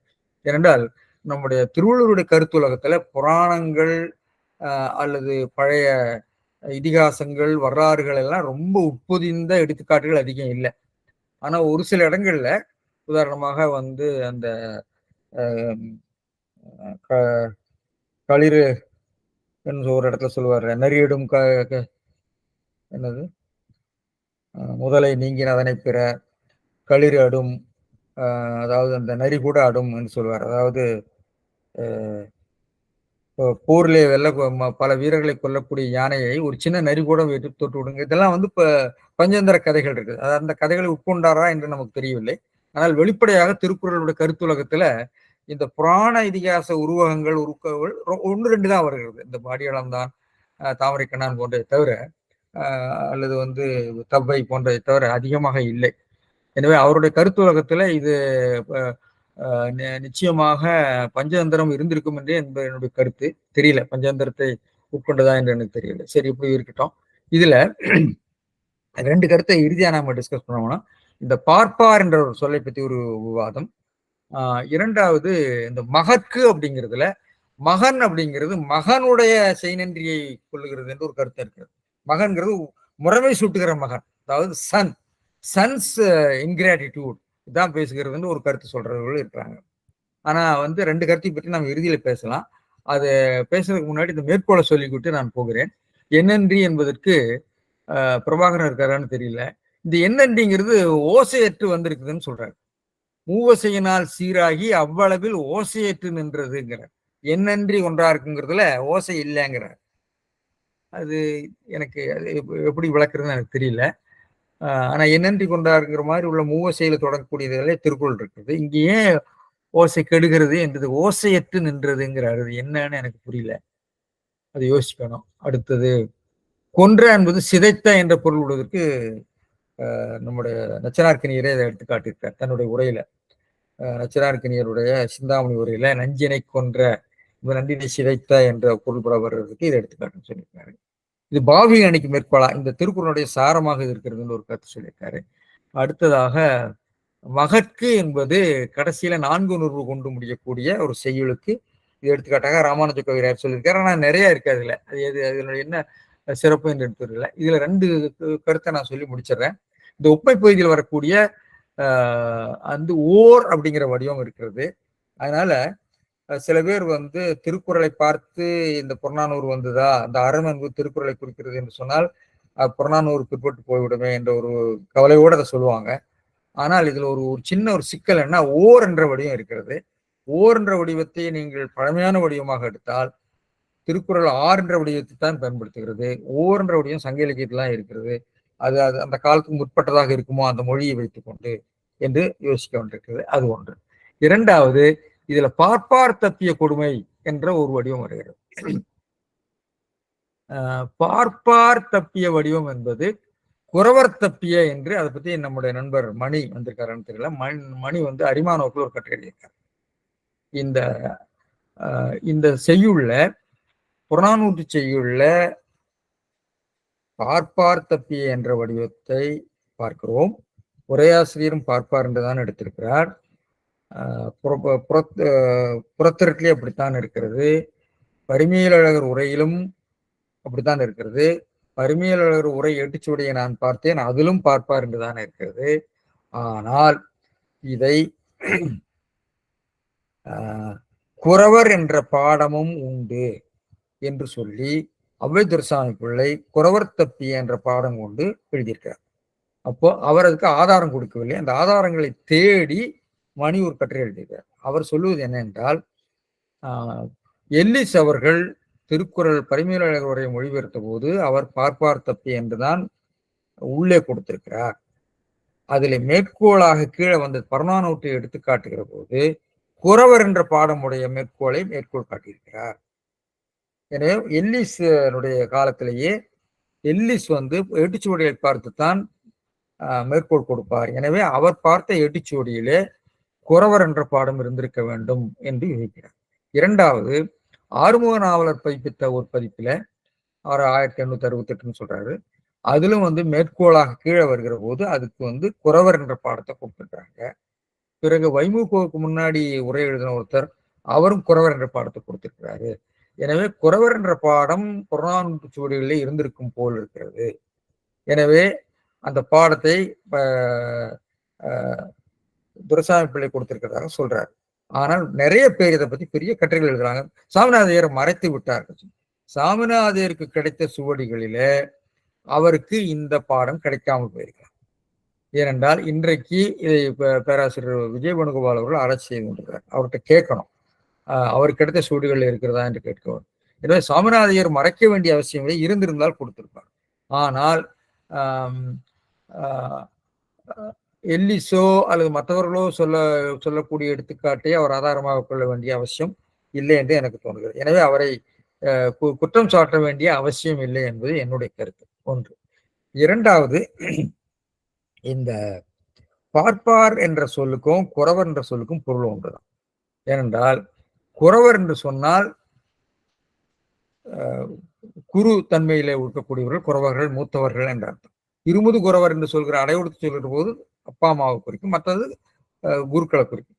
பிறகு இந்த குருக்களை கொள்வது என்பது, உதாரணமா சமணத்துல போனீங்கன்னா சமண துறவுகளை கொள்வது பாவம், பௌத்த துறவுகளை கொள்வது பாவம் என்று அந்தந்த மதத்துல சொல்லியிருக்காங்க.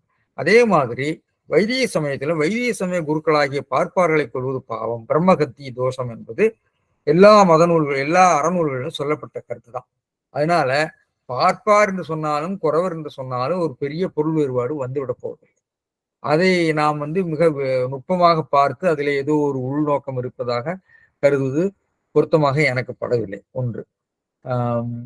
இரண்டாவது, அந்த பார்ப்பார் பற்றி சொல்ற போது இன்னொன்னு, நம்முடைய தண்டபாணி தேசியர் அவருடைய உரை வளம், முதல்ல அவர் உரை வளம் தான் பதிச்சார் தருமபுராயன் வழியாக. அதுக்கு பிறகு உரை களஞ்சியம் மதுரை பல்கலைக்கழகத்தில் வெளியிட்டிருக்காங்க. அதுல ஒரே தாறுமாறாக, நான் முன்பு பல வகுப்புகளில் சொல்வதுண்டு, அதை அச்சு போட்டவர்கள் எடுத்து எழுதியவர்கள் தவறுதவர்களாக எழுதியிருக்கிறாங்க. அந்த அடியை விட்டுருக்கிறாங்க. பிறகு அதில் ஒரு அடிக்குறிப்பு இருக்கிறது, இது குறவர் என்பது பழைய பாடம் போலும் என்று சொல்லி ஒரு அடிக்குறிப்பு இருக்கிறது. அதெல்லாம் எடுத்துட்டாங்க. எடுத்து விட்டு அவர் குறவர் என்ற பாடத்தை தான் உள்ளே போட்டிருக்கிறாங்க. இப்படி நிறைய குளறுபடிகள் இந்த இதை பார்த்தபோது எனக்கு தோன்றியது. எனவே இந்த சிந்தனைகளை நாம் பார்க்கிற போது இந்த பார்ப்பார் என்பது இருப்பதனால ஒன்றும் பெரிய, பரிமையாளர் காலத்தில் இருக்குது, உரையாசிரியர் காலத்தில் இருக்குது, புறத்துறையில் இருக்கிறது. பின்னாடி இப்படி ஒரு பாடம் இருந்திருக்கலாம். அந்த பாடம் இருப்பதனால அதுக்குரிய சான்றுகளை நாம தேட வேண்டும் என்று சொல்லிவிட்டு, மகன் என்பது உறவு பெயரை குறித்ததாக இருக்கலாமா என்ற ஒரு கேள்விக்கு ஒரு விடை சொல்லி இதை முடிக்கலாம்னு நினைக்கிறேன். அது உறவு பெயரை சொல்வதற்கு வாய்ப்பு இல்லை. ஏனென்றால் மகன் தந்தை காட்டும் உதவின்னு சொல்லியிருக்காரு, முந்தியிருப்ப செயல்னு சொல்லிட்டாரு. மறுபடியும் அதை செய் நன்றிங்கிறது மகன் செய்யற செய் நன்றின்னு ஒரு மறுபடியும் அதை சொல்ல வேண்டிய அவசியம் இல்லைன்னு நான் நினைக்கிறேன். எனவே இது முறைமை சுட்டா மகனை குறிக்கிற மகன், இந்த பயல், இந்த செய் நன்றி கொண்ட இந்த பயலுக்கு இதே இல்லை என்ற ஒரு குறிப்பு நுட்பத்தோடு இது வருகிறதோ என்று எனக்கு தோன்றுகிறது. அப்புறம் இந்த பரிகாரங்களை பற்றியெல்லாம் நாம பேசுறதுக்கு இப்போ இங்கே நேரம் இல்லை. பரிகாரவியல் என்று எல்லா இதுலேயும் பரிகாரங்கள் இருக்கிறது. இந்த பரிகார இயல்கள் ஒவ்வொரு சமயத்திலும் சொல்லியிருக்கிற பரிகாரங்கள்லாம் பார்த்தீங்கன்னா ரொம்ப ஆச்சரியமா இருக்கும். சமண சமயத்துல உழவு தொழிலே பண்ணக்கூடாதுங்கிறான்.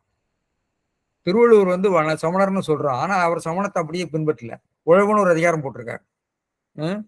சமண சமயத்தின்படி ஒரே உருப்படியான தொழில் நீங்க அம்பானியாவோ அதானியா இருக்கிறது தான், விவசாயம் பண்றது கிடையாது. அவங்க கூட பண்றாங்க, அது வியாபாரி, வணிகம் தான் பாவம் இல்லாத தொழில், வாங்கி விற்கிறாங்க. மற்றவெல்லாம் பாவின்னு சொன்னா அது என்னது? உலகத்துக்கு அது பொருந்தாத ஒரு கருத்தாக இருக்கிறது. எனவே ஏனென்றால் ஆனா திருவள்ளுவர் அதை உழவுன்னு சொல்லி அவர் பாடியிருக்காரு. அதனால திருவள்ளுவர் நிச்சயமாக அவர் சமண சமயத்துக்கு எதிராகத்தான் சொல்லியிருக்காரு. சமணத்தையே ரெண்டு கருத்து உண்டுங்கிறது வேற. எனவே திருவள்ளுவரை ஒரு சிமிழுக்குள்ள அடைக்க முடியாதுங்கிறதுக்காக நான் சொல்ல வந்தேன். எனவே இந்த நன்றி உணர்வு என்பது மொத்தத்துல சுருக்கமா போட்டேன். அதை பத்தி கொஞ்சம் பேசலாம்னு நினைச்சேன், நேரம் இல்லாதனால. இந்த நன்றி உணர்வு என்பதை பற்றி உதவி, நன்றி, நட்பு, துன்பத்துள் நட்பு என்றெல்லாம் அதுக்கு பல விதமா சொல்லியிருக்கிறாரு. இந்த திருக்குறள் மொத்த அமைப்பை பார்க்கிற போது முதல் 5 பாட்டிலும் நன்றியினுடைய சிறப்பை பற்றி பேசுகிறார். அதாவது காரணமின்றி செய்கிறது, காலத்தினால் செய்கிறது, பயன் தூக்காமல் செய்கிற நன்றி, இதுக்கெல்லாம் அளவே கிடையாதுன்னு சொல்லியிருக்காரு. அடுத்த 2ல அந்த உதவியும் யாருக்கு நாம செய்யறோமோ அதை வைத்துத்தான் அதுக்கு மதிப்பிட வேண்டும். நன்றி செய்த ஒரு நட்பை விடலாகாது என்பதும் முக்கியமான ஒரு கருத்து.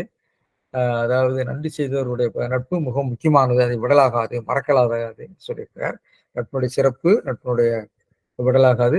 நன்றி மறவாதது, நன்றி மறக்கக்கூடாதது, நன்றி அல்லது மறக்க வேண்டியது என்று சொல்லியிருக்காரு. அதை எப்படி மறக்க வேண்டும் என்பதற்கு அவர்கள் தீமையை கூட மறக்க வேண்டும் என்று சொல்லி கடைசினால அந்த செய்நன்றி கொண்டவர்களுக்கு உயிரியே இல்லை என்று சொல்லி ஒரு முத்தாய்ப்பாக ஒரு கருத்தையும் சொல்லி இதை நிறைவு செய்திருக்கிறார். எனவே இவ்வளவு கருத்துக்களையும் நான் சொல்லி இதை நிறைவு செய்யலாம்னு நினைக்கிறேன். கொஞ்சம் நீண்டு விட்டது, மன்னிக்கவும். நன்றி, வணக்கம்.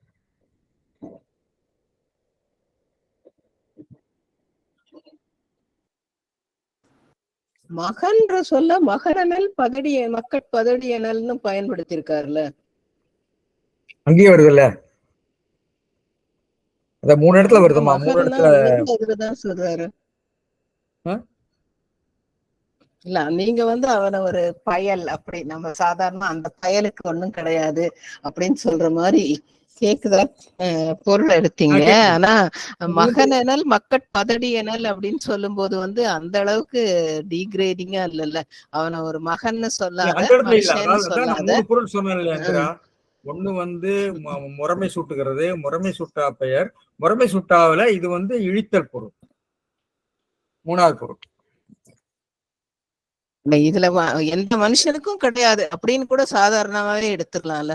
அந்த எம் ஏ எம் போடும்போது எம்மகர்க்கும், அதுதான் அதை உங்களுக்கு இழித்தற் பொருளாக்குது.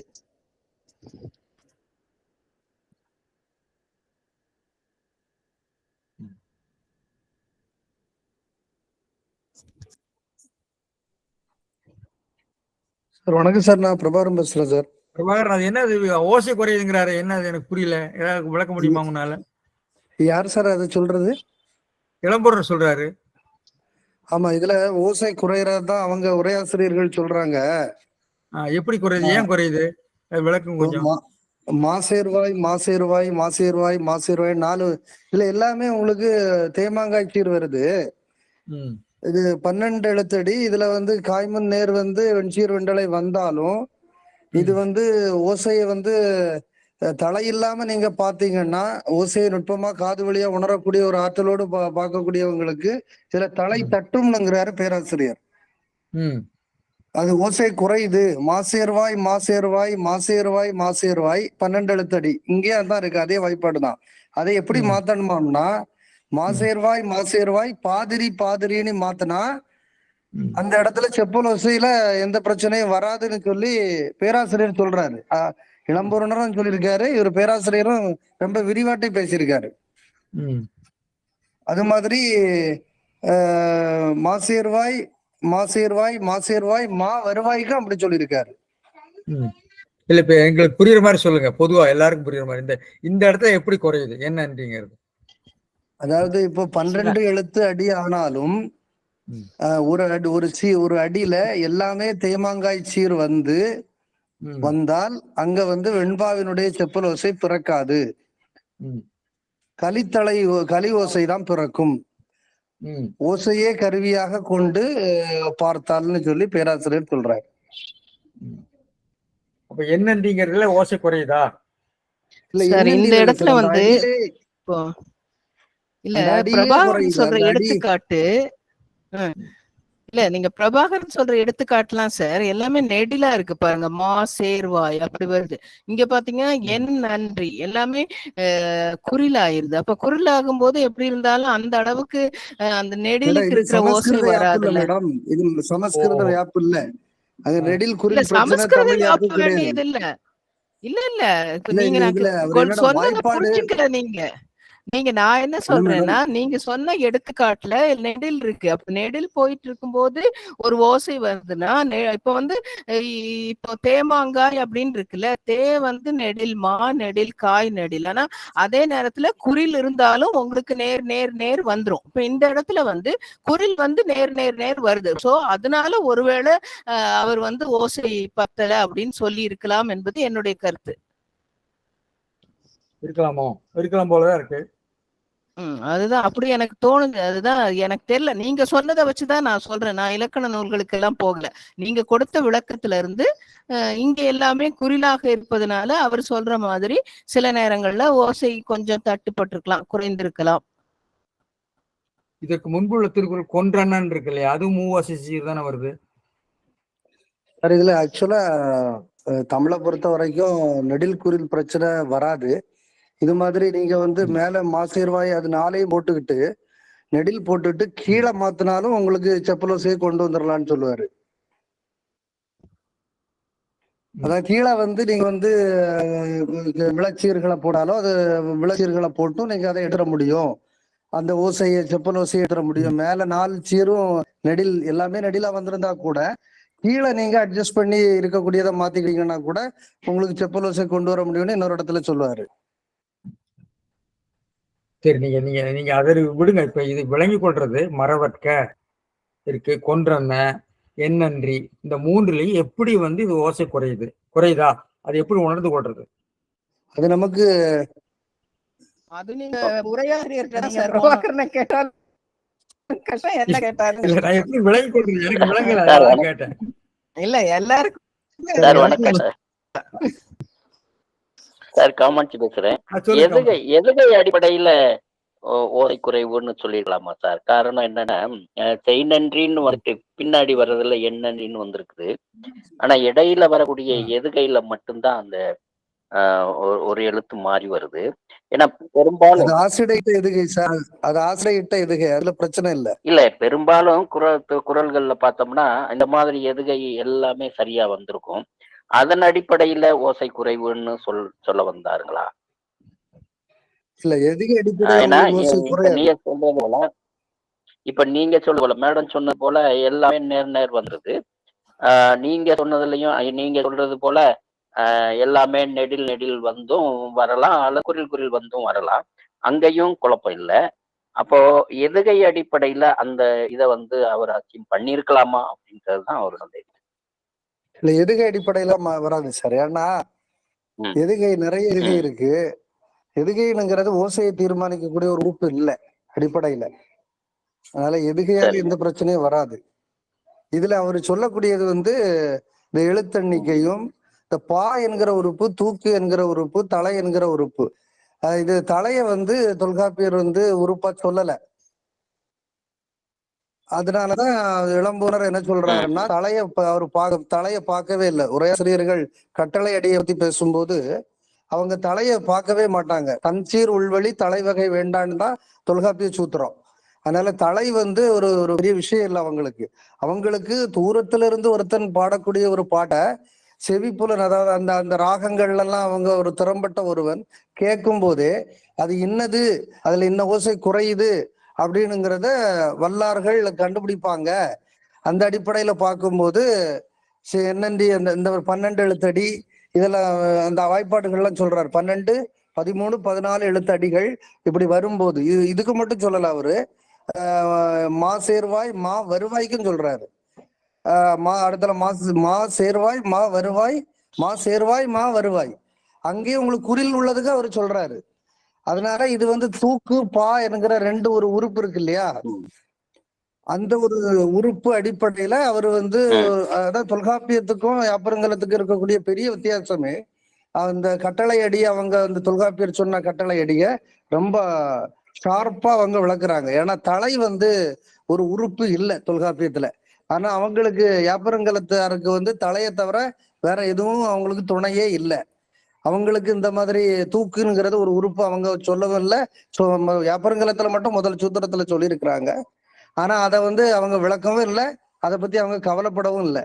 அவங்க ஒரு கணித சூத்திரம் மாதிரி ஆக்கிட்டாங்க. ஆனா தொல்காப்பிய உரையாசிரியர்கள் தொல்காப்பியர் சொன்னதுபடியே அது ஒரு பாட்டாட்டே பார்த்தாங்க. அதுல நமக்கு இப்போ இந்த இசையோ அந்த ஓசையோ நுட்பங்கள் தெரிஞ்சவங்களுக்கு ஒரு வேளையில செப்பல் ஓசையை மீட்டு உருவாக்குனா நம்ம கண்டுபிடிக்கலாமா இருக்கும்னு தோணுது. இல்ல, இப்ப சார சொல்றது போல எங்களுக்கு ஒரு லேமனுக்கு புரிஞ்சுற அளவுல இந்த இடத்துல ஏன் ஓசை குறைப்புன்னு சொன்னாங்கன்றதுக்கு ஏதாவது ஒரு வழி இருக்கா? அது ஒரே வழி. உங்களுக்கு எல்லாமே உங்களுக்கு இப்படி புரிக்கலாம். எல்லாமே உங்களுக்கு மாச்சீராவும் இருக்கு. அப்படி வரக்கூடிய நேரத்துல வந்து உங்களுக்கு ஒரு அடியில எல்லாமே மாச்சீரா அமையக்கூடாது. அப்படி அமைஞ்சுன்னா அங்க செப்பல் ஓசை கிடையாதுன்னு புரிஞ்சுக்கலாம். பார்க்கணும்.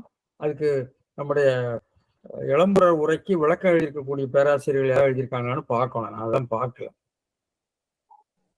பேராசிரியர் தான் சார் இளம்புறரை விட ரொம்ப விரிவா விளக்கியிருக்காரு அதை. அப்படியா? ஓஹோ. ஆமா, அவருதான் இதை வந்து ரொம்ப விரிவா விளக்கியிருக்காரு. நான் என்னுடைய தீசிஸ்ல கூட அதை சொல்லியிருக்கேன். அப்படியா? சரி சரி. அப்ப இது என்னன்னு பார்த்து சொல்லுங்க, கொஞ்சம் விளக்கம் படுத்துங்களேன், இந்த இடத்தை தெளிவுபடுத்துங்களேன். இது ஆமா சார், இது நமக்கு ஒன்றும் அந்த ஓசையில ஞானம் இருந்தாதான் சார் நமக்கு இது கரெக்டா சொல்ல முடியும். நமக்கு அது இல்லை. ஞானம் பெற்றுவோம் சார்.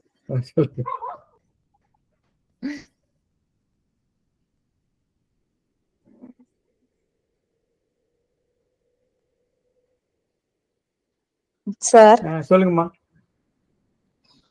சார் நீங்க அந்த எந்தண்டி கொண்ட மகர் குய் உண்டாம் அந்த இதுல சொல்லிட்டு ஒரு அறங்களை சிதைக்கல் ஆகாது அப்படிங்கிறது புறநானூறு பாடல் எல்லாம் எடுத்து காட்டி சொன்னீங்க இல்லையா சார்? அப்போ அந்த அந்த புறநானூறுல சொல்லி இருக்கிற அறம்ங்கிறது திருக்குறளா அப்படிங்கிற மாதிரி ஒரு இது கேள்வி கேட்டீங்கல்ல. நிறைய பேர் பெரிய கேள்வியா நடக்குது. சொல்லுங்க சொல்லுங்க. ஆனா இது வந்து உரையா பரிமேல் அழகர் தானே சார் இந்த மாதிரி இது செயலாகாதுன்னு உரை தானே எழுதுறாரு இல்லையா? இல்லம்மா, அவர் வந்து என்ன சொல்றாருன்னா அது மேற்கோள் காட்டுறாரு, ஒப்புமை போய் தான் காட்டுறாரு. அவர் இந்த ஆராய்ச்சிக்கெல்லாம் போகல. அதாவது அந்த அறம் என்ற நூல் எது அப்படிங்கறத பத்தி அவர் சொல்லல. இல்ல சார் சொல்றது வந்து அந்த கருத்து இருக்குல்ல, அதுல வர்ற கருத்துகள் எல்லாம் இந்த இது இல்ல, என்னந்தி கொண்டாருக்கும் உண்டாம அந்த கருத்து இல்ல, அந்த பாடல் சொல்ற கருத்து இருக்குல்ல, அந்த இவங்களுக்கு எல்லாம் இது கிடையாது அப்படின்னு சொல்லி அந்த கருத்து வந்து ஒரு அறநூல் பாடி இருக்கிறது, அறம் பாடின்றே அப்படின்னு வருது. சோ அப்ப அந்த அறநூல் எது? அது வந்து தமிழ்ல இருந்த ஒரு அறநூலா அல்லது வடமொழியில இருந்து நம்ம கிட்ட கசிந்து வந்த பஞ்சதந்திரமா அல்லது இதுவா? அங்கிருந்து சில கருத்துக்களை எடுத்திருப்பாங்களே, அததான் அறம் என்று சொல்கிறார்களா என்று ஒரு கேள்வி. இது வந்து இது இந்த அறம் என்பது திருக்குறள் என்று சொல்லி, அப்ப திருக்குறளுக்கு பிற்பட்டது அந்த நூல் என்று சொல்ல முடியுமான்னு ஒரு கேள்வி எழுப்புவாங்க.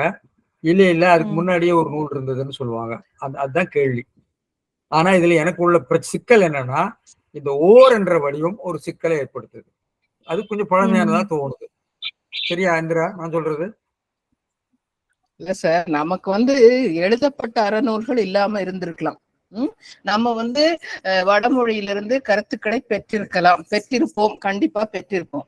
ஆனா நம்ம வந்து அறம் என்பதே இல்லாமல் வாழ்ந்திருக்க மாட்டோம் இல்லையா? நமக்கு வந்து நம்ம வாழ்க்கை நெருக்கில் சில அறங்கள் கண்டிப்பா நம்ம சமுதாயத்துல இருந்திருக்கும். எந்த சமுதாயமா இருந்தாலும் அதுக்கு வந்து சில அறநெறிகள் இருந்திருக்கும். அது வரை நூல் வச்சிருந்தாங்களோ இல்லையோ, அதுக்குன்னு ஒரு செட் ஆஃப் இது இருந்திருக்கும்ல. அந்த இத கூட ஒருத்தர் நினைச்சிருக்கலாம், முழுசுமே நம்ம எந்த அறம்னாலும் அது நம்ம அங்க இருந்துதான் எடுத்துக்கிட்டோம் அப்படின்ற ஒரு கருத்துக்கு நம்ம போறது நம்முடைய நமக்கு இருந்திருக்கணும் கண்டிப்பா. இப்போ ஒரு கிராமமா இருந்தா கூட அதுக்கு சில அறம் வச்சிருக்கோம், அது இருக்குது இல்ல. ஈவன் ட்ரைபல் சொசைட்டிஸ்ல கூட அவங்க நிறைய அவங்களுக்குன்னு சில வாழ்க்கை, இப்ப அறம்ன்றது என்னது, வாழ்க்கைக்குரிய சில நெறிகளை நம்ம வகுத்து கொடுக்குறோம்.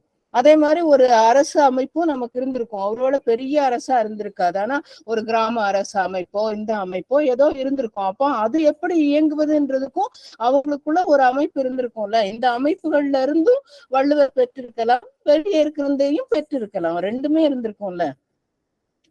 இல்ல இப்ப நான் அந்த ஆராய்ச்சிக்கு போகாம அந்த ஓர் வடிவத்தை வச்சு சொல்றேன். இதுல ஆறு வடிவம் ஜெனரலாவே நீங்க அடிக்கடி சொல்லும் போது உங்ககிட்ட அடிக்கடி வந்து விடுகிற ஒரு வார்த்தை, நம்ம வந்து அந்த நீங்க முக்கியமா இந்த இல்வாழ்க்கை எல்லாம் சொல்லும் போது நிறைய மனுஸ்மிருதியில இருந்து எடுத்து அங்க இருக்கிற கருத்துக்களை எல்லாம் சொல்லி அதுல இருந்துதான் அது பரிமேலழகர் ஒருவேளை எடுத்துக்கலாம், அதுல இருந்துதான் இல்ல ஒப்பிடுவதோட உங்களுடைய அடியில இருக்கிற தொனியினுடைய அடியில வள்ளுவரே அதுல இருந்து எடுத்திருப்பார் அப்படின்ற ஒரு தொனி உங்களுடைய பேச்சுல எனக்கு துணிக்கிறது. மற்றவங்களை பத்தி எனக்கு தெரியாது, நான் எதையுமே நேரடியா சொல்றதுனால சொல்லிட்டேன்.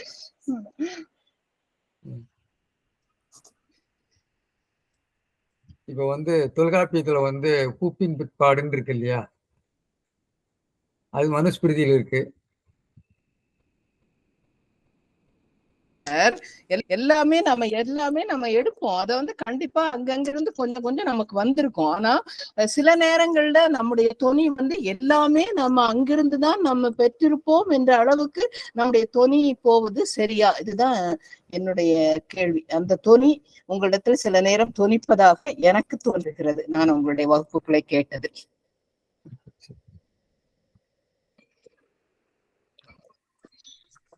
சார் வந்து சொல்றதுக்கு பயப்படுறதுதான். அவங்க அடிக்கடி நீங்க கூர்ந்து கவனிச்சதில்ல மேடம், சரிதான்.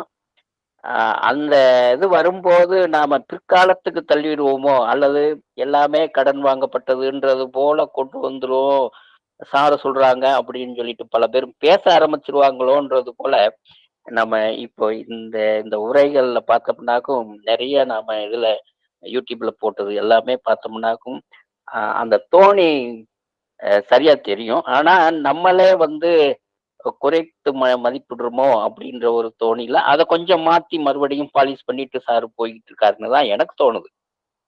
உண்மையை பேசுனா கொஞ்சம் சிக்கல் வருமோ அப்படின்ற ஒரு தோணியிலையும் பேசிக்கிட்டு தான் இருக்கிறாங்க சாரு.